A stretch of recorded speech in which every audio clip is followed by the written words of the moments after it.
முன்னாள் முதலமைச்சர் ஜெயலலிதாவுக்கு எதிரான வருமான வரி பாக்கி தொடர்பான வழக்கில் ஆணை பிறப்பிக்கப்பட்டிருக்கிறது. விவரங்களை தர இருக்கிறார் செய்தியாளர் மதியழகன். அது என்ன ஆணை பிறப்பிக்கப்பட்டிருக்கிறது? விவரங்களை வழங்கலாம். மறைந்த முதலமைச்சர் ஜெயலலிதாவுக்கு எதிரான வருமான வரி வழக்கில் 13 கோடி ரூபாயை செலுத்த கோரி அவர் சட்டப்பூர்வ வாரிசாக அறிவிக்கப்பட்டுள்ள தீபாவுக்கு வருமான வரித்துறை நோட்டீஸ் அனுப்பியது. இந்த நோட்டீஸை எதிர்த்து தீபா சென்னை நீதிமன்றத்தில் மனு தாக்கல் செய்தார். இந்த வழக்கில் மற்றொரு வாரிசான தீபக்கும் சேர்க்கப்பட்டார். இந்த வழக்கு கடந்த முறை விசாரணைக்கு வந்த பொழுது தீபா தரப்பில் வருமான வரி பாக்கி முதலில் 36 கோடி ரூபாய் என்றும் பின் 13 கோடி ரூபாய் செலுத்த வேண்டும் என்றும் நோட்டீஸ் அனுப்பப்பட்டுள்ளது.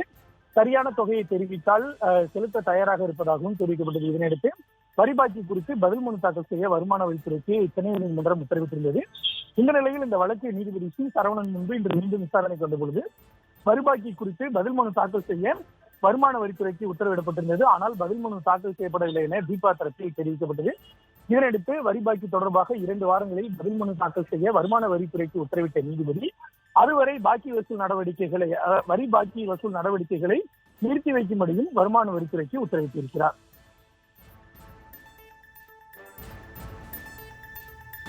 விவரங்களுக்கு நன்றி.